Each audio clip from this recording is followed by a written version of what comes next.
ನಮಸ್ಕಾರ, ವನಶ್ರೀ ಚಾನಲ್ಗೆ ಸ್ವಾಗತ. ಹೊಸ ವಿಡಿಯೋ ತಂದಾಯಿತು. ಬನ್ನಿ ಇವತ್ತು ಅಗ್ನಿಸಾಕ್ಷಿ ಧಾರಾವಾಹಿ ಹೇಗೆ ಮೂವ್ ಆಗ್ತಿದೆ, ಏನು ಸ್ಟೋರಿ ನೋಡೋಣ. ಅದಕ್ಕೆ ಮುಂಚೆ ನನ್ನ ವಿಡಿಯೋಕ್ಕೆ ಸಬ್ಸ್ಕ್ರೈಬ್ ಮಾಡಿಲ್ಲ ಅಂದರೆ ದಯವಿಟ್ಟು ಸಬ್ಸ್ಕ್ರೈಬ್ ಮಾಡ್ಕೊಳ್ಳಿ, ಹಾಗೆ ಒಂದು ಲೈಕ್ ಕೊಡಿ. ಇವತ್ತು ಅಗ್ನಿ ಮನೆಯಲ್ಲಿ ಕೆಲಸ ಮಾಡಲ್ಲ ಅಂತ ಮನೆಯವ್ರದ್ದೆಲ್ಲ ತಕರಾರಿದೆ. ಅದಕ್ಕೋಸ್ಕರ ಅವ್ರ ಅಮ್ಮ ಇಬ್ಬರು ಮಗಳದಿರು ಅವಳ ಬಗ್ಗೆ ತುಂಬ ಏನು ಹೇಳಿದ್ರು ನೋಡು, ಅವಳು ಮಾಡಲ್ಲ ಕೆಲಸನ. ಇವಾಗ ಈ ಕಡೆ ಕಡ್ಡಿ ತೆಗೆದು ಆ ಕಡೆಗೆ ಇಡಲ್ಲ, ಎಷ್ಟು ಜಂಬ ಬಂದಿದೆ ಅವಳಿಗೆ ಅಂತ ಹೇಳ್ಬಿಟ್ಟು ಮಾತಾಡ್ಕೊಳ್ತಾ ಇರ್ತಾರೆ.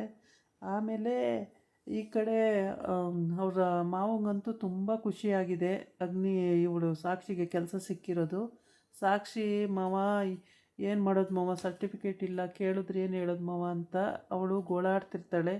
ಕೇಳ್ದಾಗ ನೋಡ್ಕೊಳ್ಳೋಣ, ಈಗ ಧೈರ್ಯವಾಗಿ ಹೋಗಮ್ಮ ಅಂತೇಳಿ ಏನೋ ಹೇಳ್ಬಾರ್ದಂಗೆಲ್ಲ ಹೇಳಿ ಕಳಿಸಿದ್ದಾರೆ. ಕಾರು ಬರುತ್ತೆ, ಕಾರಲ್ಲಿ ಬಂದು ಕಾರಲ್ಲಿ ಕರ್ಕೊಂಡು ಹೋಗ್ತಾರೆ. ಆಮೇಲೆ ಅಲ್ಲಿ ಅವರು 3 ಜನ ನಿಂತ್ಕೊಂಡು, ಅಮ್ಮ ಇಬ್ಬರು ಹೆಣ್ಮಕ್ಳು ನಿಂತ್ಕೊಂಡು ಇವಳನ್ನ ಟೀಸ್ ಮಾಡಿ ಮಾತಾಡ್ತಾರೆ. ಇವಳು ಮುಖಕ್ಕೆ ಕಲೆಕ್ಟ್ರ್ ಕೆಲಸನ, ಕಾರ್ ಬರುತ್ತಾ ಕರ್ಕೊಂಡು ಹೋಗೋಕ್ಕೆ, ಇವಳು ಮುಖ ನೋಡು ಹೆಂಗೈತೆ ಅಂತ ಎಲ್ಲ ಮಾತಾಡ್ತಾರೆ. ಆದರೆ ಅಲ್ಲಿಗೆ ಅವಳು ಇನ್ನು ಆಟೋ ಅಂತಲೇ ಇರ್ತಾಳೆ, ಯಾವ ಆಟೋನೂ ನಿಲ್ಲಿಸಿರಲ್ಲ. ಅಷ್ಟೊತ್ತಿಗಾಗಲೇ ಅವ್ರ ಬಾಸು ಫೋನ್ ಮಾಡ್ತಾರೆ, ಕಾರ್ ಕಳಿಸಿದ್ದೀನಿ ಅಮ್ಮ, ಬಂದುಬಿಡು ಬೇಗ ಅಂತೇಳಿ. ಸರ್ ನನಗ ಕಾರ ಅಂತಾಳೆ. ಹೌದು ಅಂತ ಹೇಳಿ ಅಷ್ಟೊತ್ತಿಗೆ ಡ್ರೈವರ್ ಅಲ್ಲಿಗೆ ಬರ್ತಾನೆ. ಸಾಕ್ಷಿಯವ್ರ ಮನೆ ಯಾವುದು ಅಂತೇಳಿ. ಹೌದು, ಇವರೇ ಸಾಕ್ಷಿ, ಯಾಕೆ ಏನು ಅಂತ ಕೇಳಿದಾಗ ಕಾರ್ ಕಳಿಸಿದ್ದಾರೆ ಬಾಸು ಬರಬೇಕಂತೆ ಅಂತ. ಆಮೇಲೆ ಸರಿ ಅಂತೇಳ್ಬಿಟ್ಟು ಕಾರಲ್ಲಿ ಕೂತ್ಕೊಂಡು ಅವಳು ಹೋಗ್ತಾಳೆ. ಟಾಟಾ ಮಾಡಿ ಮಾವಂಗೂ ತಂಗಿಗೂ ಟಾಟಾ ಮಾಡಿ ಹೋಗ್ತಾಳೆ. ಆಮೇಲೆ ಅಲ್ಲಿ ಆಫೀಸಿಗೆ ಹೋಗ್ತಾಳೆ. ಆಫೀಸಿಗೆ ಹೋದ್ರೆ ಏನಾಗುತ್ತೆ ಅಂದರೆ, ಹೋದ ತಕ್ಷಣ ಬಾಸ್ ಆಫೀಸಲ್ಲಿರೋ ಅಂಥವರು ಅವಳಿಗೊಂದು ಹೂ ಗುಚ್ಛ ಕೊಟ್ಬಿಟ್ಟು ವೆಲ್ಕಮ್ ಮಾಡ್ತಾರೆ. ವೆಲ್ಕಮ್ ಮಾಡಿದ ಮೇಲೆ ಅವಳ ಅಂಡರಲ್ಲಿ ಒಂದು 5-6 ಜನ ಕೆಲಸ ಮಾಡೋ ಅಂಥವ್ರು ಇರ್ತಾರೆ. ಅವ್ರನ್ನೆಲ್ಲ ಪರಿಚಯ ಮಾಡಿಕೊಡ್ತಾರೆ. ಆಮೇಲೆ ಅಷ್ಟೊತ್ತಿಗೆ ಅವರ ಓನರು ಅರವಿಂದ್ ಬರ್ತಾರೆ. ಬಂದ್ಬಿಟ್ಟು ನಮಸ್ಕಾರ ಸರ್ ಅಂತಾಳೆ. ನಮಸ್ಕಾರ ನಮ್ಮ, ಇಷ್ಟೊತ್ತಿಗೆ ಬಂದೆ ಅಂತ ಹೇಳ್ತಾರೆ. 11 ಗಂಟೆ ಮೀಟಿಂಗ್ ಇದೆ, ಕರೆಕ್ಟಾಗಿ ಅಲ್ಲಿಗೆ ಬಂದುಬಿಡು ಅಂತ ಹೇಳ್ತಾರೆ. ಆಯಿತು ಸರ್ ಬರ್ತೀನಿ ಅಂತ ಹೇಳ್ತಾಳೆ. ಈ ಕಡೆ ಇವರ ಅಮ್ಮ ಇಬ್ಬರು ಹೆಣ್ಮಕ್ಳು ಇವರು ಟೀಸ್ ಮಾಡ್ಕೊಂಡು ಮಾತಾಡ್ತಾನೇ ಇರ್ತಾರೆ. ಅವಳು ಕಾರಲ್ಲಿ ಪುರ್ರ ಅಂತ ಹೊಗೆ ಬಿಡ್ತಾಳೆ. ಆಮೇಲೆ ಇವಳು ಮನೆಗೆ ಹೋಗಿ ಇವ್ರು 3 ಜನ ಮಾತಾಡ್ತಿರ್ತಾರೆ. ಅಲ್ಲ ಅವಳಿಗೆ ಎಂಥ ಅದೃಷ್ಟ, ಹೆಂಗೆ ಕುಲಾಯಿಸ್ತಮ್ಮ ಅಂತ. ಆಮೇಲೆ ಏನು ಅದೃಷ್ಟ ಕುಲಾಯಿಸ್ದೆ, ಅದೇನಾಗೈತೆ ಬಿಡೆ ಅಂತ. ಅಯ್ಯೋ ಅಮ್ಮ ನಿನಗೆ ಬುದ್ಧಿ ಇಲ್ವಾ, ಅವಳು ಎಷ್ಟೊಂದು ದೊಡ್ಡ ಸಂಬಳ, ಪ್ಯಾಕೇಜ್ ಸಖತ್ತಾಗಿರಬೇಕು ಅಂತ ಮಾತಾಡ್ಕೊತಾ ಇರ್ತಾರೆ. ಪ್ಯಾಕೇಜ್ ಸಖತ್ತು ಅಂದಾಗ ಆಗ ಇವಳಿಗೆ ತಲೆ ನೆಟ್ಟಗಾಗುತ್ತೆ ಅವರ ಅಮ್ಮಂಗೆ. ಪ್ಯಾಕೇಜು ಅಂದರೆ ಏನೇ, ಅದೇ ಸಂಬಳನಮ್ಮ, ಎಷ್ಟು ಬರುತ್ತೋ ಸಂಬಳ, ಸಖತ್ತು ಸಂಬಳ ಬರ್ಬೋದಮ್ಮ ಅಂತ. ಅಲ್ಲ ಇವಳದೇನು ಅಂದರೆ ಅವ್ರ ಅತ್ತೆದು ಕಾರ್ ಎತ್ತದು, ಅದೊಂದು 1 ಕೋಟಿನ 50 ಲಕ್ಷನ. ಹೆಂಗಿತ್ತು ಕಾರು, ಸಖತ್ತಾಗಿತ್ತು, ಎಂಥ ಕಾರು, ಚೆನ್ನಾಗಿರೋ ಕಾರು, ಹಿಂಗೆಲ್ಲ ಮಾತಾಡ್ತಿದ್ದಾಳೆ. ಅವಳು ಥಿಂಕಿಂಗ್ ಆ ಥರ ಇರುತ್ತೆ ಅವ್ರ ಅತ್ತೆದು. ಈ ಹೆಣ್ಮಕ್ಳು ಅವಳು ಸ್ಯಾಲ್ರಿ ಬಗ್ಗೆನೇ ಥಿಂಕಿಂಗ್ ಮಾಡ್ತಾಯಿರ್ತಾರೆ. ಈ ಕಾರ್ ಬಂದು ಕರ್ಕೊಂಡು ಹೋಗೋಗಂತೂ ಅವ್ರ ಮಾವಕ್ಕೆ ಖುಷಿ, ಸಖತ್ತು ಖುಷಿ ಪಡ್ತಿರ್ತಾನೆ.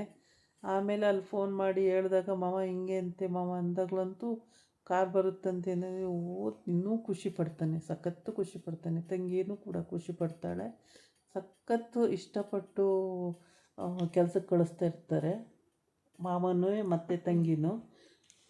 ಆಮೇಲೆ ಅಲ್ಲೇ ಆಫೀಸಲ್ಲಿ ಹೋಗಿ ಅವಳು ಸಾಕ್ಷಿ 7 ಲಿಫ್ಟಲ್ಲಿ ಹೋಗಮ್ಮ ಅಂತ ಈ ಅವರ ಅಂದರೆ ಅಗ್ನಿ ಚಿಕ್ಕಮ್ಮ ಅಲ್ಲಿಗೆ ಅವರು ಒಂದು ಬಾಸ್ ಆಗಿರ್ತಾರೆ. ಅವರು PA ಬಂದು ಹೇಳ್ತಾಳೆ 7 ಲಿಫ್ಟಲ್ಲಿ ಹೋಗಮ್ಮ ಅಂತ ಹೇಳ್ತಾಳೆ. 7 ಲಿಫ್ಟಲ್ಲ, ಆಯಿತು ಓಕೆ ಮೇಡಮ್ ಅಂತೇಳಿ ಹೋಗ್ತಾಳೆ.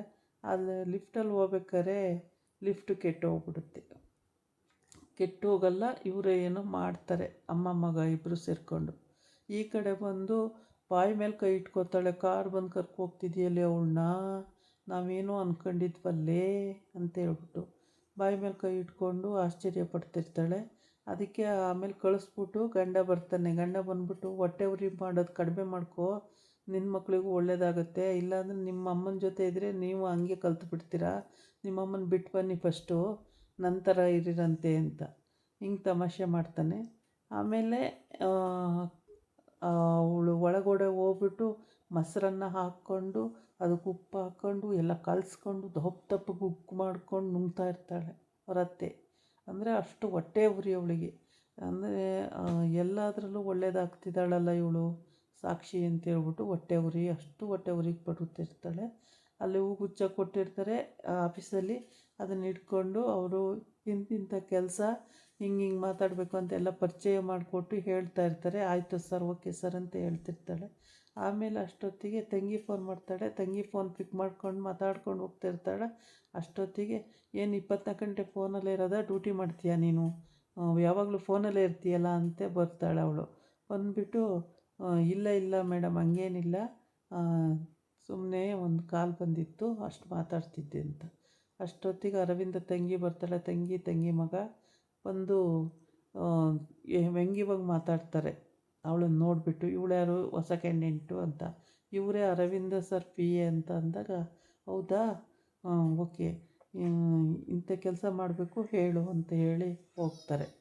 ಆಮೇಲೆ ಇವಳು ಈ ಕಡೆ ಮೊಸರನ್ನ ಒಂದು ತಟ್ಟೆ ತುಂಬ ಮೊಸರನ್ನ ಹಾಕ್ಕೊಂಡು ಅದನ್ನು ಇಷ್ಟು ದಪ್ಪಗೆ ಉಪ್ಪು ಮಾಡ್ಕೊಂಡು ಬಾಯಿಗೆ ಹಾಕ್ಕೊಂಡು ಎಲ್ಲ ಕಡೆ ಚೆಲ್ಕೊಂಡು ತಿಂತಾ ಇರ್ತಾಳೆ. ಏನಮ್ಮ ಇದು ಎಲ್ಲ ಕಡೆ ಚೆಲ್ಕೊಂಡು ತಿಂತಿದೆಯಲ್ಲಮ್ಮ ಅಂತಂದರೆ, ಅಯ್ಯೋ ನಿಮಗೇನ್ರಿ ಗೊತ್ತು, ನಂಗೆ ಹೊಟ್ಟೆ ಉರಿದು ಹೋಗ್ತಾಯಿದೆ, ಅದಕ್ಕೆ ಮೊಸರನ್ನ ಹಾಕ್ಕೊಂಡು ಅನ್ನ ಹಾಕ್ಕೊಂಡು ಕಲ್ಸ್ಕೊಂಡು ತಿಂತಾಯಿದ್ದೀನಿ ಅಂತ. ಸರಿ ತಿನ್ನು ನೀನು, ಆದರೆ ಎಲ್ಲ ಕಡೆ ಚೆಲ್ಕೊಂಡು ತಿಂತಾರಲ್ಲ ಆ ಥರ ತಿಂತಾಯಿದ್ದೀಯಲ್ಲ ನೀನು ಅಂತ. ಆಮೇಲೆ ಹೆಂಗೋ ಒಟ್ಟಿಗೆ ತಿಂತಾಯಿದ್ದೀನಿ ಸುಮ್ಮನೆ ಕೂತ್ಕೊಳ್ರೆ ಅಂತ ಬೈತಾಳೆ. ಆಮೇಲೆ ಈ ಸ್ಯಾಲ್ರಿ ಲೆಕ್ಕ ಹಾಕುವಾಗ ಮಾತ್ರ ಕಿವಿ ನಿಮ್ಮನ್ನು ಮುಡ್ತವೆ. ಹೌದಿನೇ, ಅಷ್ಟೊಂದು ಸಂಬಳ ಬರುತ್ತೆ ಅವಳಿಗೆ ಅಂತ.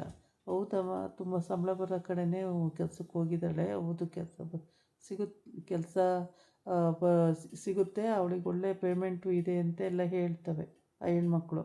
ಹೌದೇನ್ರಿ, ಅಯ್ಯೋ ದೇವ್ರೇ, ನಮ್ಗೆ ಗೊತ್ತೇ ಆಗಲಿಲ್ವಲ್ರಿ, ಅಷ್ಟು ದೊಡ್ಡ ವ್ಯಕ್ತಿ ಆಗ್ತಾಳೇನೆ ಸಾಕ್ಷಿ ಅಂತ ಎಲ್ಲ ಹೇಳ್ತವೆ. ಆಮೇಲೆ ಸರಿ ಮಾತಾಡ್ತಾ ಇರ್ತವೆ.